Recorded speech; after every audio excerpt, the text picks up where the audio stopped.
Welcome sa Durs 2.0. Fresh at nagbabagang happenings ba ang hanap mo? Mga padabarkads man yan o mga trending topics? Pwes, sagutin natin yan. Kaya naman isubscribe nyo na ang ating channel para sa mga nagbabagang balita everyday. So ayan, welcome back again sa ating YouTube channel mga kadabarkads, and for today's video nga po ang pag-uusapan natin ay tungkol sa mga pangyayari po sa Itbulaga. Sa loob at sa labas po yan ng Itbulaga, at bago ang lahat, nais ko lang i-flex sa inyo ang napakagandang photoshoot ni Bossing Big Soto kasama po ang kanyang dalawang napakagandang anghel. Walang iba kundi itong si Baby Tali and si Baby Mochi. Napaka-cute ng kanilang picture dito sa Christmas picture po nila. So ang kumuha po nila ay si Pauline Luna Soto. Talaga namang ramdam na po natin ang kapaskuhan dito po sa picture ni Bossing Big Soto na siyang napakaganda po ng pagkakakuha nitong si Paulina. So I'm sure merong ilalabas na iba pang picture ang mga Soto or si Bossing Big kaugnay po ng picture nila dito.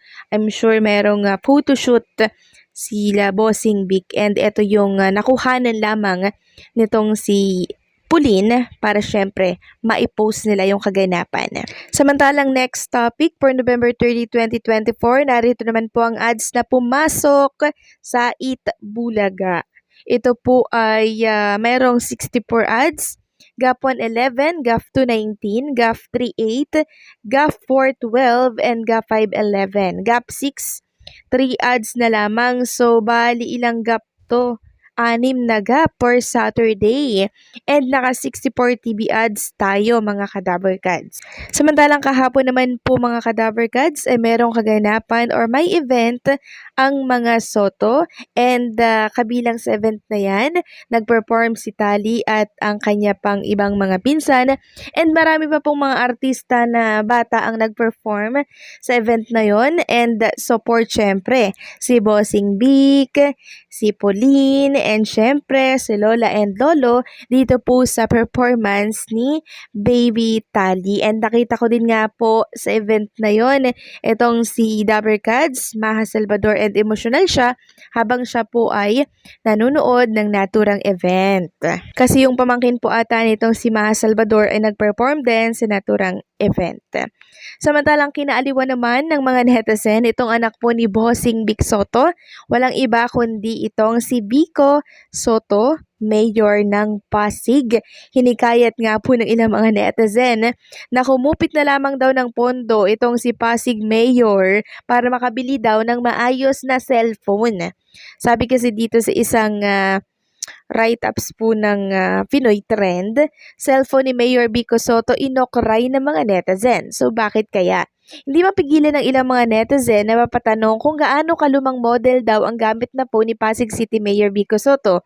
Ilang mga netizen ang ikinumpara ang quality ng camera ng cellphone ni Vico sa internet celebrity na si Arman Salon. May mga nagbiro pang netizen na hinihimok si Vico na kumupit na lamang sa pondo ng Pasig para makabili ng maayos na cellphone. Nagbigay naman ng tugon si Mayor Vico sa mga netizen. Dami kong magandang sinabi, pinagtatawanan niyo phone ko, sabi ni Mayor Vico. So, grabe nga naman yun, Mayor Vico. Hindi ka ba bibili ng bagong cellphone? Parang ang labo ng quality ng kanyang phone, 'di ba? Pero I'm sure meron niyang cellphone na iPhone. Hindi lang siguro niya nagamit ng time na nag-selfie siya, 'di ba? But anyway, kudos dito kay Mayor Vico Soto kasi hindi po yan nangungurakot. Samantalang si Bossing Big Soto naman po, and itong si Mayor Vico at si Tito Soto ay pinagkaguluhan po dito mga Kadabarkads sa The Podium during the Be Our Guest Music Recital featuring the RMA Studio Academy student. Guest po itong si Bossing, si Tito Soto, and syempre si Mayor Vico Soto ng Pasig. Ito po ay ginanap sa Ayala, Alabang, and marami nga po ang nakiisa doon na talaga namang punong-puno po yung buong venue. Ayan, ipapakita ko na lamang po sa inyo mga Kadabarkads. Ganyan kadami yung mga nakiisa po sa naturang Christmas party po, and guess, sila Bossing and si Tito Soto. And nagbigay nga po ng mensahe si Bossing Vic Soto sa mga taong ando doon sa event na yon.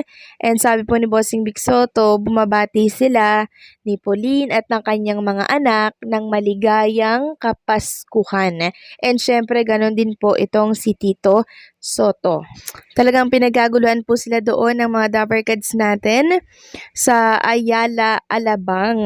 Nakapagpa-picture pa nga po ang ilan at maraming masaya po sa pangyayaring ito dahil nakasama po nila at nakita po nila ng personal sila Bossing and Tito Soto, maging si Mayor Vico Soto. So pagka po talaga nagkasama-sama ang mga Soto, halimbawa si Bossing Vic, si Tito Zen, si Vico Soto, talagang pinagkakaguluhan po sila ng mga tao, 'di ba? Ganyan sila kainit tanggapin ng mga netizen natin kasi syempre si Bossing Vic Soto ba naman, 'di ba?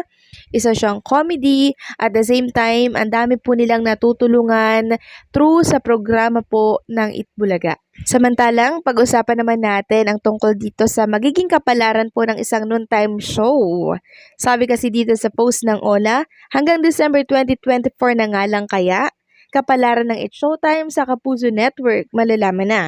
Siguradong sa mga darating na araw o linggo ay malalaman na ng lahat ang sagot sa malaking katanungan ng sambayanan kung mananatili pa ba sa GMA o tuluyan ng aalisin or aalis sa kanila ang kapamilya ng time show na It's Showtime.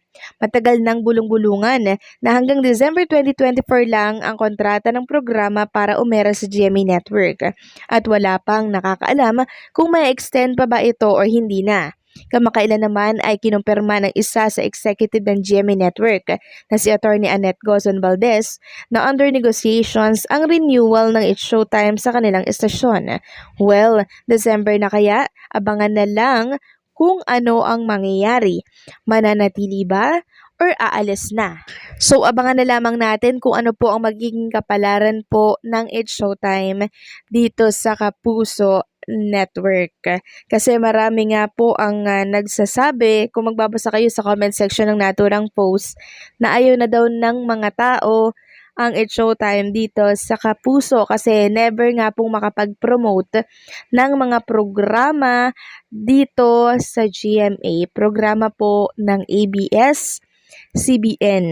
So, kaya ang ilang mga kapamilya stars sa Itbulaga po nagpo-promote. Sa Itbulaga, malaya po nilang na ipopromote yung mga project nila at yung mga upcoming movie po nila or pelikula. Sa It's Showtime kasi na kanilang noontime show ay never nila itong magawa dahil isa po yan sa mga rules and regulation ng naturang network. So hanggang dito na lamang po ang update natin mga ka-Dappercads. Maraming salamat sa patuloy po na pagsuporta sa ating channel na There is 2.0.